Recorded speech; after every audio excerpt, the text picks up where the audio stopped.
people actually don't want to do the harder things. Absolutely. Consume too much turmeric, you'll damage your liver. People are not scaring you because of good in their heart. They're scaring you because scaring makes them go viral sooner.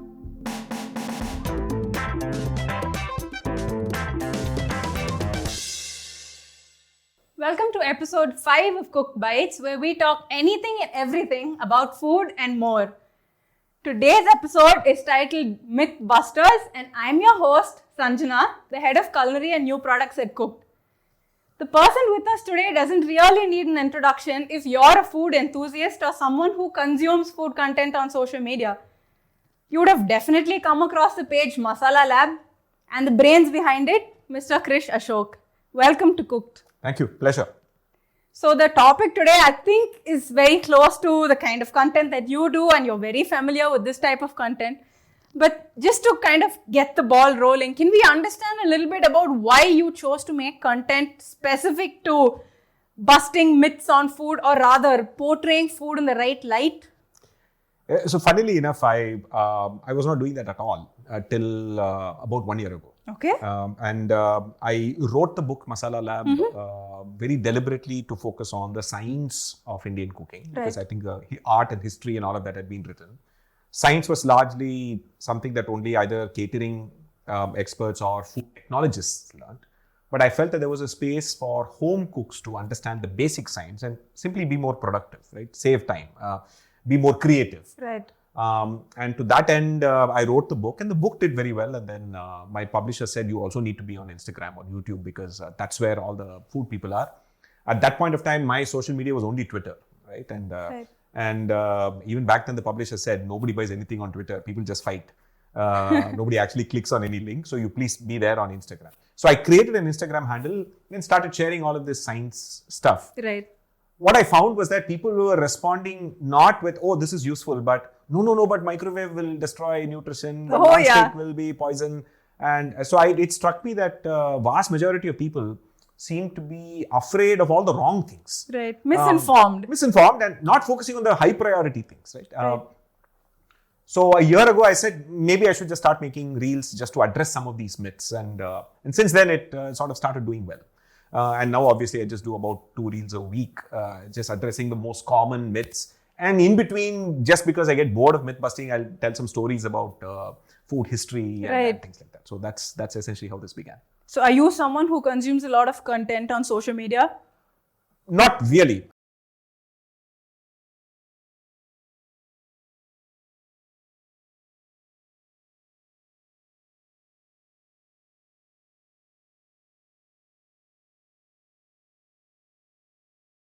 Actually unhealthy. And so I now have a creation consumption ratio, saying that if I consume 20 minutes, I have to create for 20 minutes. So that's interesting. So in a sense that if so watching stuff, mindlessly scrolling, that is kept down to a minimum. How much ever I spend time scrolling, I have to spend time creating. So appropriately, I have to adjust it. So that's how I sort of. So can we know a few of the pages or the type of content that you actually follow on social media? So in general, I've stopped following all news and politics because I think it's absolutely non-value adding. Food is probably the biggest category. Food and science in general, broad general science, astronomy and physics and newer breakthroughs and all of that. And now diet and nutrition, but primarily by the best scientists in the world. Okay. Right? So that I know exactly what is the bleeding edge. You know, it's a complicated thing and science is changing all the time. Yes. And the reason food and science and nutrition is changing all the time is why people are misinformed. They find easy answers very convenient and so on. So I tend to consume mostly that kind of content. So for every 100 people fear-mongering on the internet, there's one person like you to kind of balance out the equation of sorts. It's really not enough though. I think there is something called Brandolini's law, which states that it takes 1,000 times more effort to debunk misinformation than to actually create it. So it is just completely asymmetrical on the internet. I mean, there's a lot of people getting information, not like you said, from scientists or nutritionists or chefs who are actually giving you the right kind of information about the food that you're consuming. But there are actually a lot of people who have half-baked information or very singular information about a certain topic or let's say God men.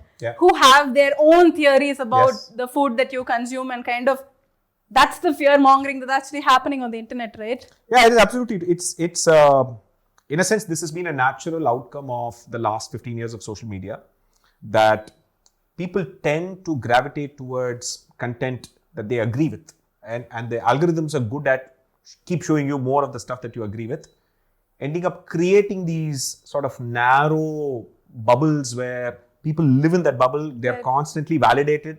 So for whatever wrong belief you have, you can now find scientific evidence against that, and all these godmen also now use scientific language to explain. So they might use the name of one chemical compound, or one completely out right of context. scientific sentence. Yes. Like you said, out of context, Out of which context, makes you believe the entirety of what they're saying. And there's also a deeper issue with when it specifically comes to food and nutrition. People actually don't want to do the harder things. Absolutely. The hardest thing, which is the most impactful thing, is to eat less food. Yes. People will do literally anything else other than that. They want to find some hero, some villain. Maida is the villain, turmeric is the hero. But the reality is that you can actually consume, maida-based bread moderately with vegetables and you'll be fine. Absolutely. You consume too much turmeric, you'll damage your liver. Okay. So the problem is that people have no sense of balance, because everything on social media seems to be scary and equally important. Right. When in reality, you need to rank priorities. And social media is not going to help you rank priorities. Only scientists and nutritionists and people who are trained in that can. And unfortunately, most of them are not good communicators of science. And also their training also makes them very careful about what they say. Right. A scientist or a doctor cannot simply come out and say, it's okay, you can eat that. He really cannot say that. Because he is probably thinking, what are the exceptions? The doctors only deal with people when they have a problem. Correct. So their view of the world is very limited to people who have problems. So it's very hard for them to generalize and boldly say, doctors only going to say, don't eat ice cream, don't eat this. Correct. So that also further really just amplifies the same message that people are constantly afraid of everything around them. And with that thought, I'm actually going to head into an interesting segment, which is going to be a small game. Yep. Also a rapid fire round, where I'm going to ask you I'm going to rather give you different options. I want you to pick one of the options and say why. Yeah. Very quickly. Okay. Cookware, non-stick, cast iron, or stainless steel? Stainless steel. Why? Most universally applicable to every situation, low maintenance. You get Personally, I would pick non-stick because it's convenient. Yes, non-stick beats stainless steel in convenience. Yes. But good stainless steel will last 20 years. Good non-stick, you have to keep replacing every 2-3 years. That's right. Cost is there, yeah. Heating food, the microwave, or heating in a pan? Oh, microwave, absolutely no doubt. Causes the least amount of nutrient loss, the most convenient. And also, if you know how you're using it, it can heat it quite evenly as well. Right. Cooking, gas stove or an induction?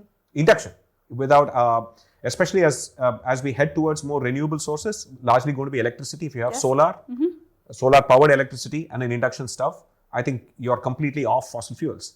That said, I would still keep a gas stove aside for doing things like puffing up a chapati or certain kinds of things where you need the direct flame. The flame. Otherwise, I think induction for literally everything else.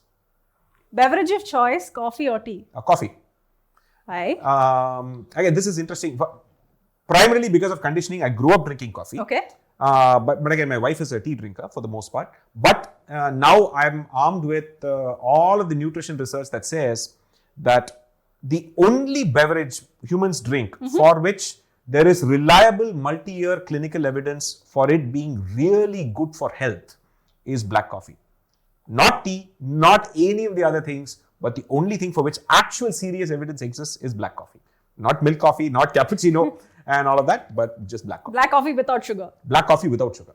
Right. But again, the problem is that a teaspoon of sugar is actually fine. It's a few, maybe 10, 12 calories. Right. People break their head over that and forget that the milk is like 300 calories. Right. So yeah, focus on the overall big problem, right? If it's too bitter, a teaspoon of sugar will not kill you. Yeah. But the caffeine, isn't it addictive? It depends. So most people, the more they drink coffee, they kind of get used to it. There are a small number of people for whom caffeine affects their sleep cycles. Right. And it does cause them other problems and so on. That small number of people should perhaps cut down the amount of coffee they drink and maybe make sure that they don't drink coffee later in the evening. Right. So that you at least give some 4 or 5 hours before you sleep and all that. But for the vast majority, science has shown that it's perfectly fine. Up to 4 cups a day. 4 cups 4 a day. cups a day. Right. So the studies actually showed that 4 cups a day is when you maximize health benefits. So I'm assuming you take 4 cups a day? Yes. Now I'm retroactively using all of the science to prove that my behavior is right, which is something that, all people do anyway. Yes. Staples at home, atta roti, maida parota or rice? Oh man, this is a tricky one. I would have to say rice as a South Indian. Yeah, so I think it's rice. Other things are special occasion things. Yeah. So atta roti and maida are bad? Not like that. It is just that it's a balance between convenience, time, and many other things, right? Of course. Atta roti, maida parota, and all is like a lot of labor if you want to make it at home, or you have to order out, Yes. and that again is far more unhealthy, more fat, and all that. And rice takes the least amount of time to make, right? In that sense, for a daily basis, if you can consume rice in moderation and then consume a lot of side dishes, I think it's quite convenient. I did notice the point how you said ordering out, that was not the problem. It's the fact that there's more fat while ordering out, which is the problem. Yes. Can you tell us a little bit about that? So most people don't realize that there is almost always healthy food and delicious food are often contradicting things, in that the most evolution has designed us so that what we find delicious is unfortunately very unhealthy. So what we find delicious, very sweet things, Yes. salty things, Yes. and things with a lot of fat. Because sweet and fatty things indicate a lot of calories. Right. And again, we evolved at time that only in the last 5,000 years we've had agriculture and easy supply of food. Of course. And less than only last 50 years that you can simply order food and it comes into your home, right? And so on. For most of humanity's history, you have to go hunt. You would barely eat once a week. And so we're all designed to consume as much as possible every time you eat. Right. And so that's why the problem. Now we eat 3 times a day.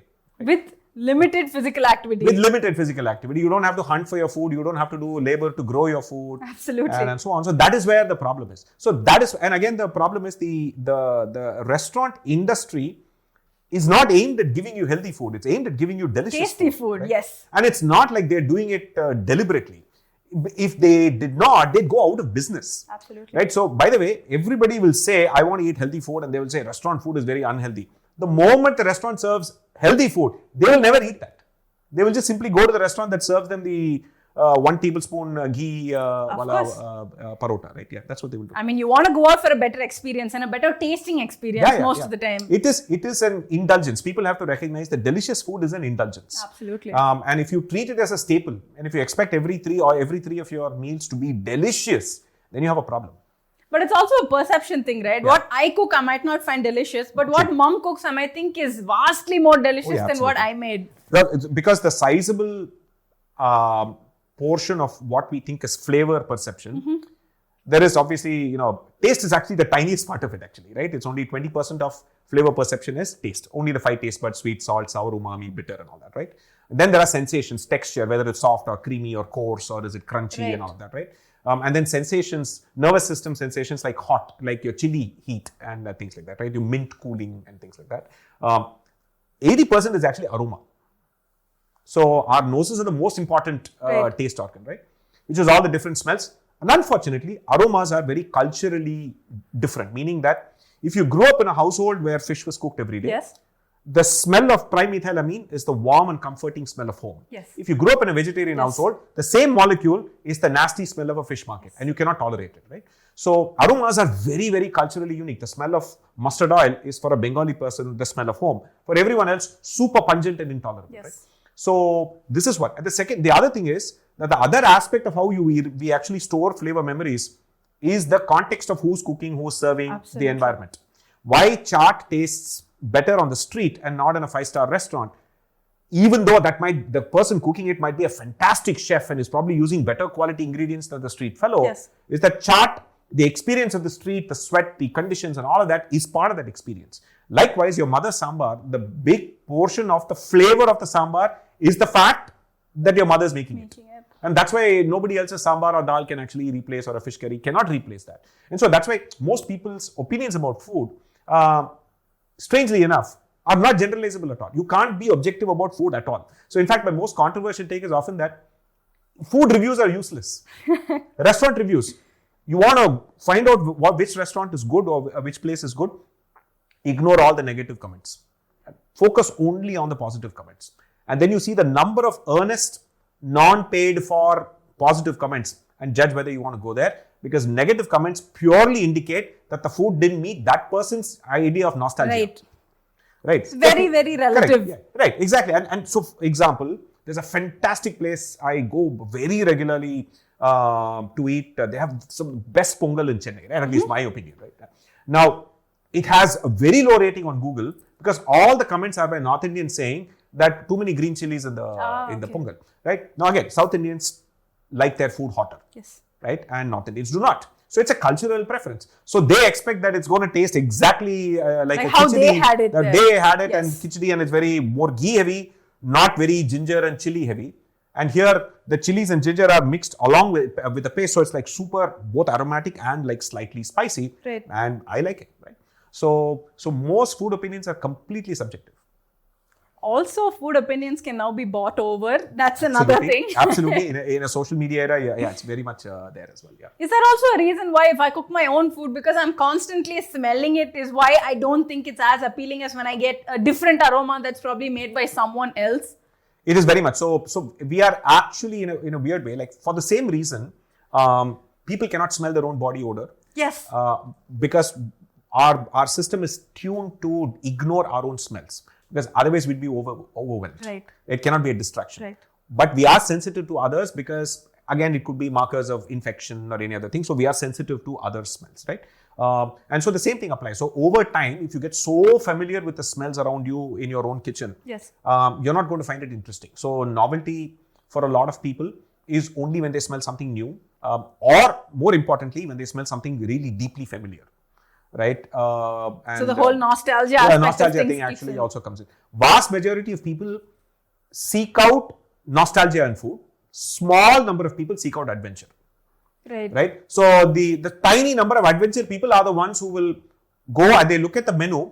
They will order the one species of animal they've never eaten before and say, or this the is least ordered item on the menu. Least ordered item, the most weird looking item, and so on. I am the kind of guy who will go and say, yeah, alligator. I've never eaten alligator. Bring me the alligator sausage, right? So, yes, it tastes like chicken, but it doesn't matter, right? I still want to try it. So, but vast majority of people will go find the most comfortable, and particularly what I find is that India, food plays a very far outsized role in your identity. It's not true in many other places, right? Our many things here, linguistic, regional, caste, religious, all of these other identities we have are very closely tied up with food. So in our house, we don't eat garlic. In our house, we don't eat onion. In our house, we don't eat anything under the ground. In our house, we don't eat non-veg. So here we don't eat pork. Here, there we don't eat beef. Correct. So what happens is that our identities are so tied up with that, and we end up finding it very difficult to step outside that. And so often what I find is that Indians find it very difficult enjoying food outside of India. Right. Because they're simply not able to find that same nostalgia. Right. So the vast majority of them end up trying to find an Indian restaurant. They're not able to go to a place that's probably using the same ingredients but in a completely different way, and they're just simply not able to accept it. So that's the... So the next one is sugar. Yep. Brown sugar, jaggery, or white sugar? Does it even matter? Makes no difference. I would actually say dish specific. Yes. Indian cooking, jaggery. Brownie baking, brown sugar.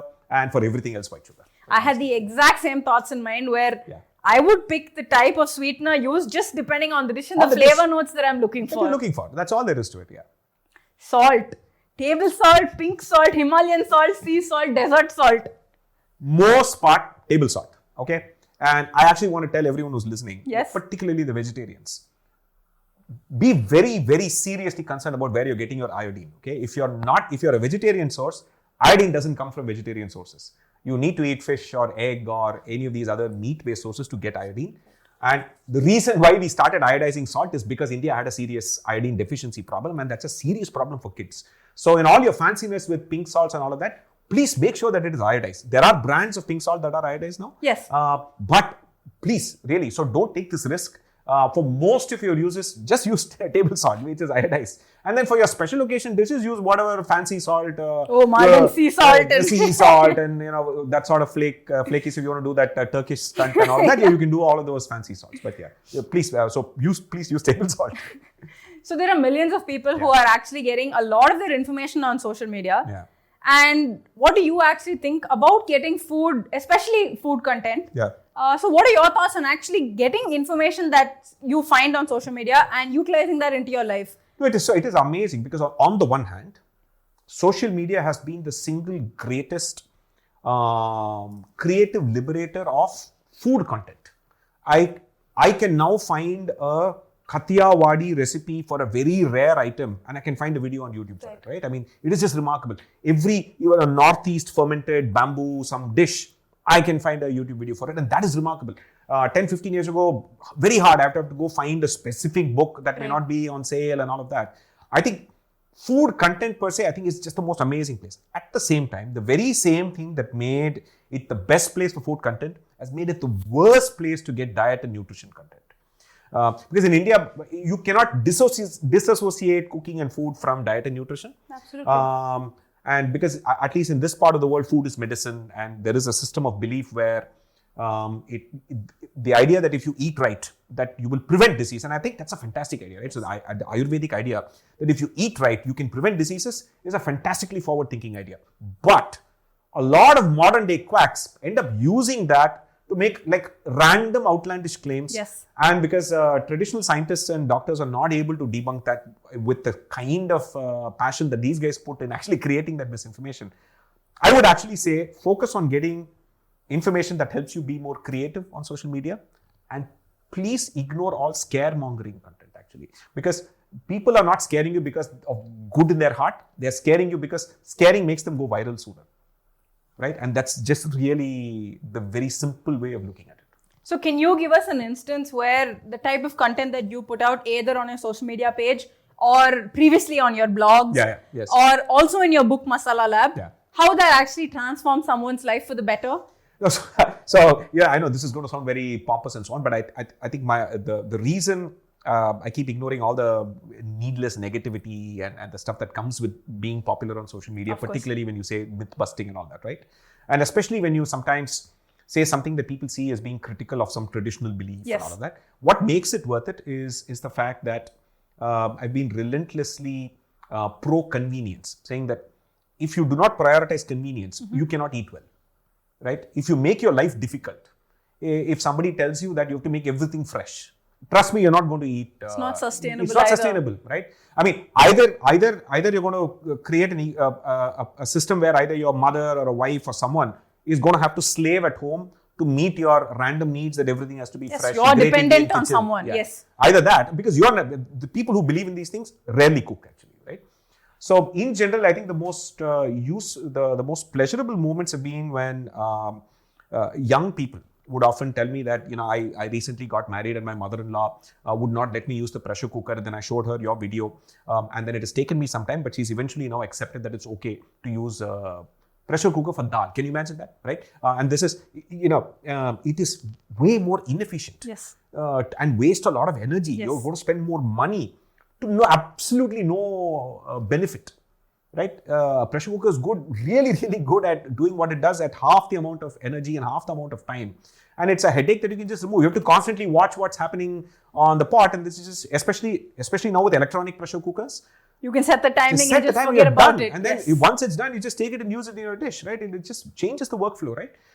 So convenience, I think the fact that people found that they were able to convince someone else that it is okay to prioritize convenience over your idea of the fact that, no, this is how we used to do it 100 years ago. We used to do a lot of things 100 years ago that we don't do now, right? So I think people tend to be very cherry picking towards tradition and all of that. So I think this is exactly the DMs I get when I say that, this helped me change my family's mindset about microwave. It's helped me change my family's mindset about pressure cooking. I think those are the moments I love for. So convenience is a really good point that you've brought up that probably a lot of Indian households kind of look over. Because for them, putting effort and the labor that they put into cooking is actually the outcome, or that's how they show love. Yes. So there is, in fact, many years ago, I had drawn a comic on one of in my previous avatar, one of the blogs that I created and used to run used to be called Tambram Rage. And one of the long form comics, which had its own sort of cult popularity, was the romance of hard labor is only when somebody else has to do it. Exactly. Not when you have to do it. Right? It's very romantic when, your wife is doing chutney on the amikal and all of that, right? It isn't great when you have to do it, right? Homemade, everything is homemade, everything is fresh is also. So I think it's quite an interesting thing. Back then, I wasn't really into this whole cooking content. Food, yeah. Now it's actually very, very relevant as you when people romanticize labor, always be skeptical of such people, right? They're not doing it. They are essentially romanticizing your hardship. They're not, and they will use science and say, no, it is better, it is healthier. Food that is older than 3 hours loses its prana and all that kind of nonsense. But they will not take the slightest step to come into the kitchen, cut your vegetables and do the washing and do all the stuff required to actually help you. But that being said, probably making chutney on ammikal will taste better, but it's not worth the effort. It is not. That's what I'm saying. Yeah, fine, you do it. That's the only point. Don't make other people do it for you. Absolutely, there is a science reason for why any kind of room temperature grinding is going to retain more flavors than any kind of blender that's going to increase temperature, right? More volatiles will be lost. It's just straightforward science. It's fine. But again, for the most part, the difference is minimal, and I think you can learn to appreciate a chutney made in a mixie. Unless you want to grind, you want to grate the coconut, you want to grind all of that. All for it. Right, yes. So can you tell us a few myths that you might have grown up with in your childhood home, which either you've broken or you've gotten your family to break? Because I think getting the older generation to actually get over their food myths is much harder than influencing the younger generation too. Actually, my generation of people actually grew up with this most pervasive myth, which is still very, very hard to break, that dietary sources of cholesterol affect your cholesterol levels. And even now, people still believe that. Even now, people will throw out the egg yolk and eat only egg white and not eat enough eggs because they believe the yolk has too much cholesterol and so on. Is that now there is enough evidence that, this is one of those things where we used to believe it. And when I was growing up, my mother would be so careful about the amount of ghee she would use, and mostly use refined oil, and then use ghee only for special occasion things, and coconut oil only for special occasions. It's because we grew up in school, and the actually even the scientific establishment used to say, saturated fat you have to pay attention to because it will increase your cholesterol. And now every top nutritionist said, yes, we now have enough evidence that there is no connection between you eating stuff that has cholesterol and your increase in cholesterol. Body cholesterol has a ton of other factors like genetics, your lifestyle, whether you do exercise, how much you eat, by the way, how many carbs you eat, and all of the so many other factors, and overall fat consumption and all those kinds of things. There is no direct correlation. So now the evidence is that just go eat the whole damn egg, right? So people used to be so, I should not eat more than 1 egg a day and things like that. No, that's not true at all, right? If you're generally healthy and if you don't have other conditions and allergies and so on, the single biggest myth I think we've largely broken now is the fact that in moderate amounts, don't worry about dietary sources.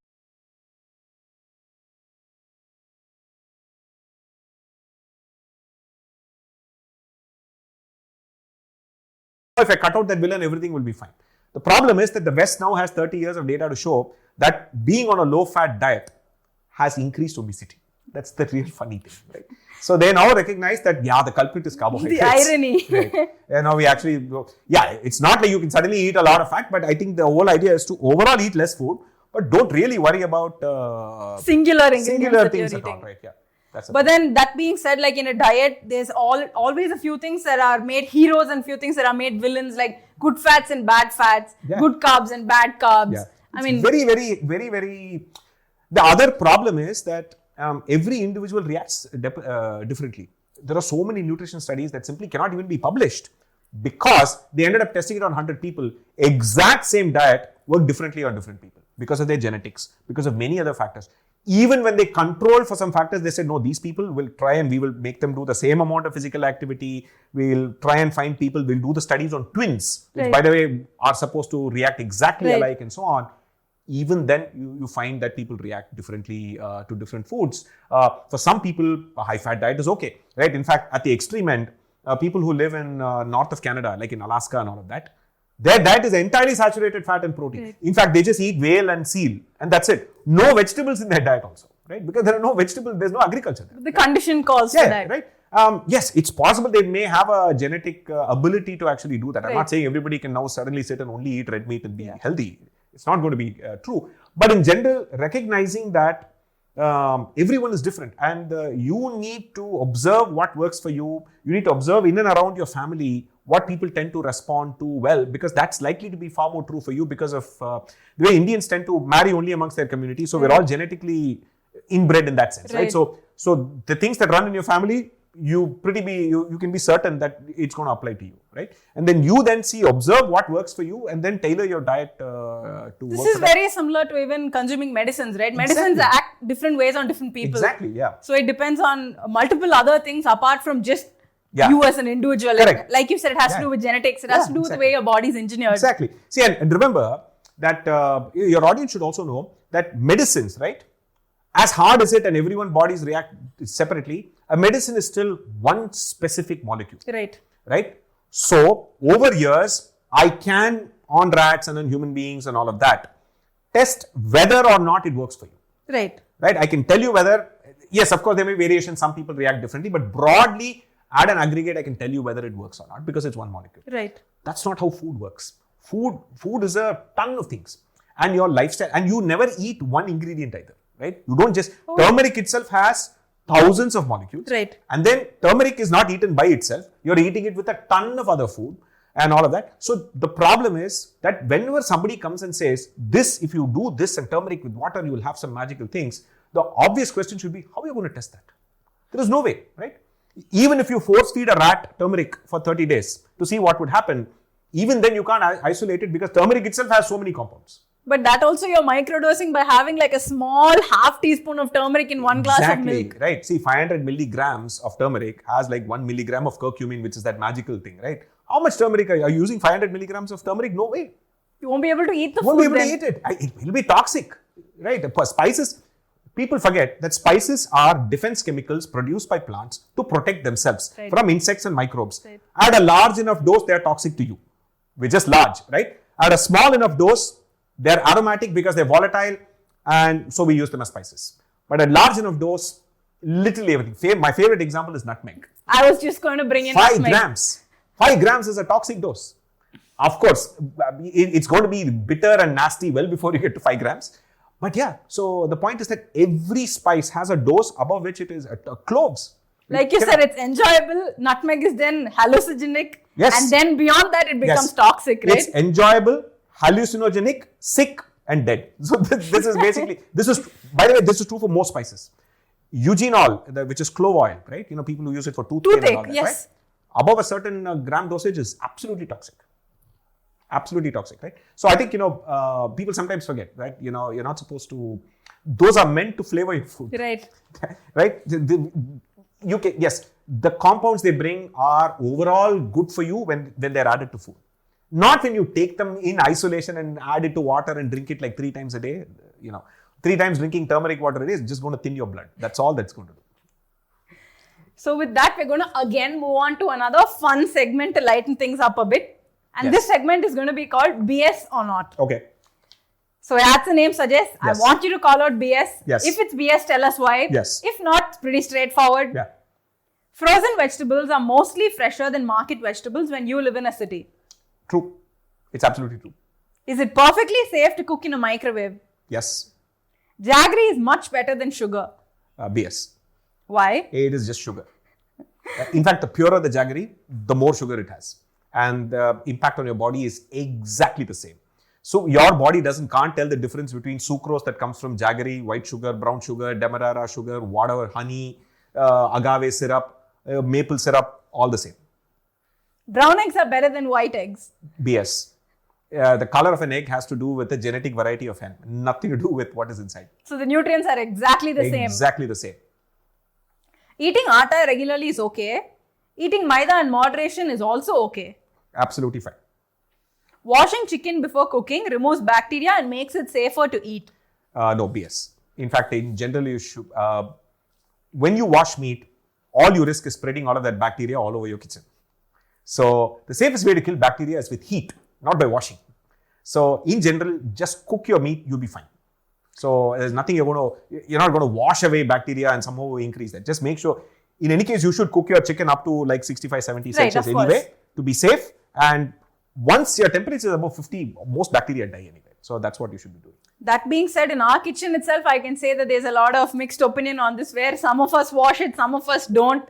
So probably this is... So it's a practice that likely comes over from the fact that we live in Indian cities where the produce comes from far away.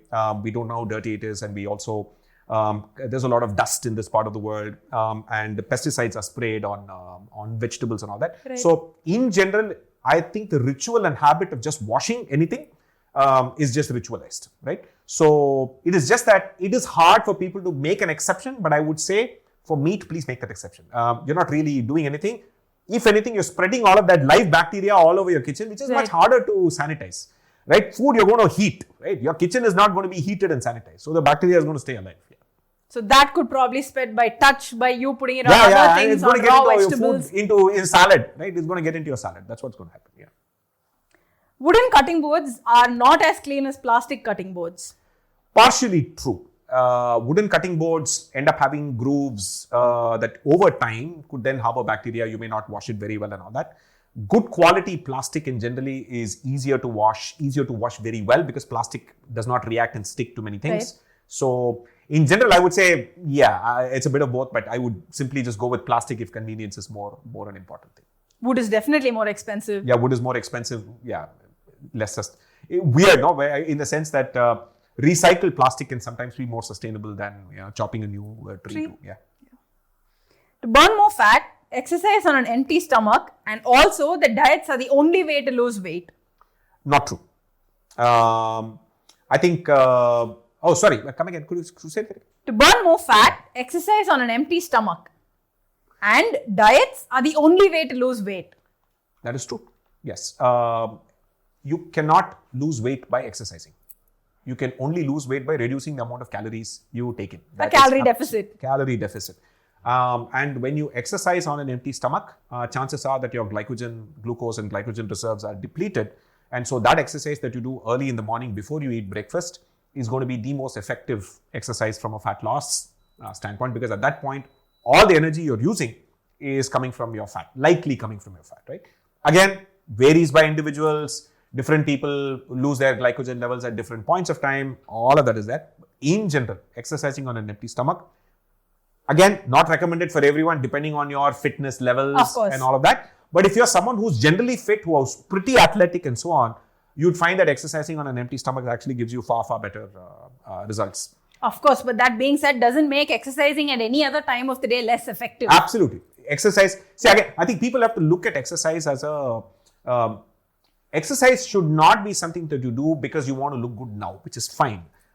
Exercise, it's like a mutual fund investment into your future. The more muscle you build, the far more healthy you're going to be in your 70s and 80s. True. Right? Because you lose muscle mass, and that is when problems start, and if you don't have enough muscle mass then, right? And you can't put on muscle when you're 70 or 80. So put on all of that muscle.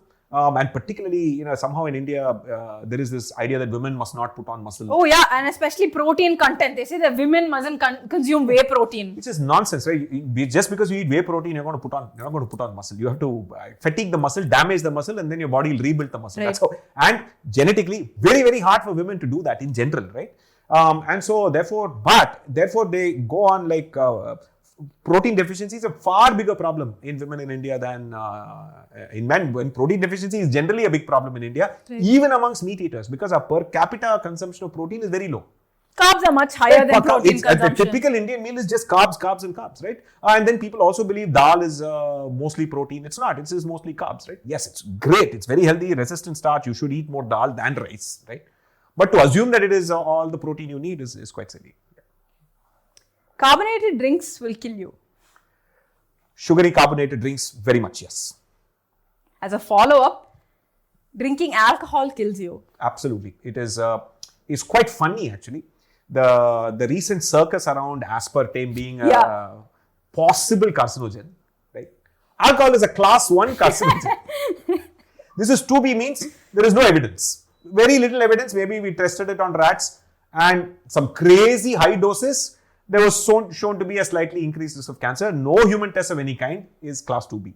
And people freaked out about that. Alcohol is class 1.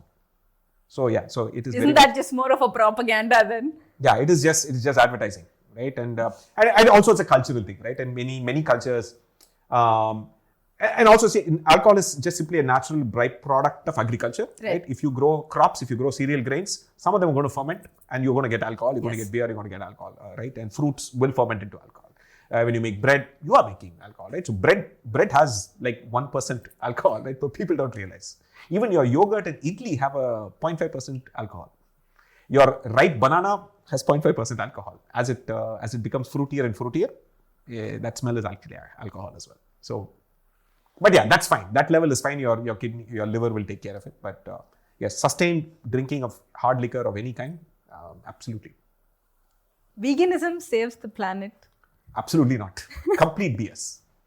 Because, let me say this. I think the nuanced way to think about it is that sustainability is a very hard and complex question, but you cannot look at it in isolation with very cherry-picked things, saying that you drinking almond milk and all of that is not going to save the planet.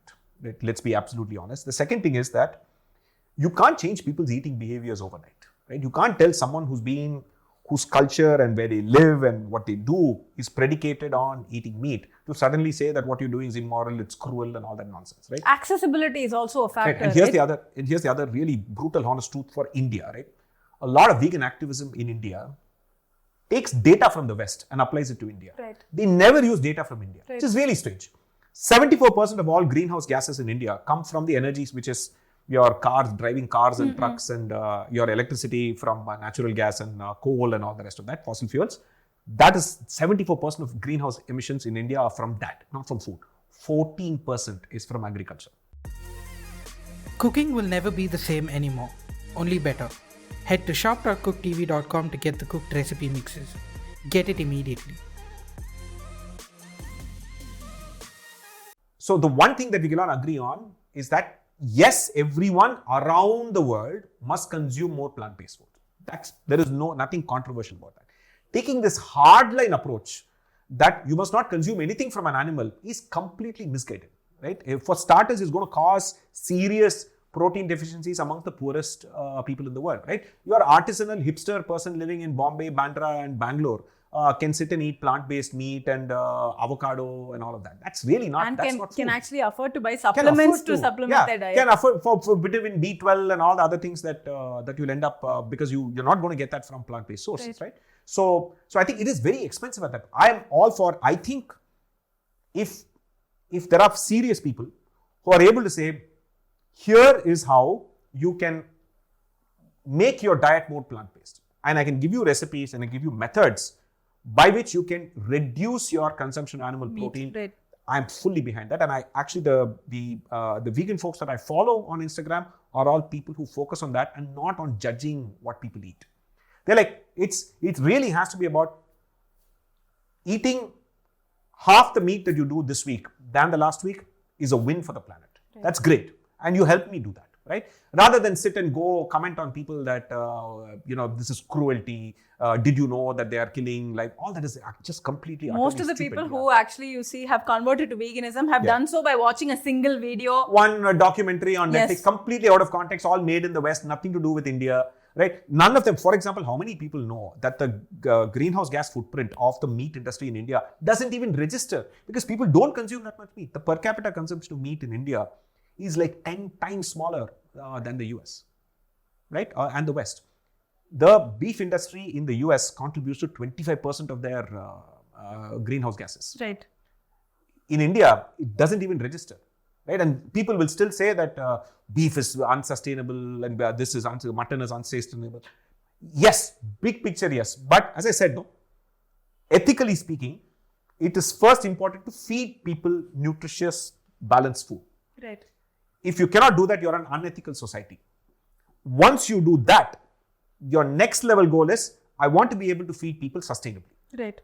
You can't put the sustainable thing before the basic act of making sure. So obviously India is a poor country where people are just now starting to become wealthy. Of course, they're going to increase their consumption of higher quality foods. They want to eat more meat. They want to eat more eggs. They want to eat more nutritious food, and they will. Yes, of course, there is a concern that they're also eating ultra processed food more, Yes. and there is an obesity epidemic and all that. But let's not confuse both of these issues, right? And so therefore, I think I would actually say I'm really in favor of people who are constructive about this and actually help people Reduce their meat consumption. right? And give me recipes. And I follow a bunch of people on. So on is that Instagram something and that this. you actively do as part of your lifestyle? Do you very much. try to Very much. So I am someone who has experimented with every plant-based meat out there, right? And I try and every time I go abroad, I will usually buy all of the latest state-of-the-art ones that get the taste and the texture and all that, but we're still at a very early stage, right? And there are multiple technologies. There is actually lab-grown meat, which is also coming, which is very early stages. And then there is plant-based meat. So the lab-grown meat right now is very expensive, but has the advantage of actually not being that ultra-processed, additive-laden thing, but really pretty much close to the real thing.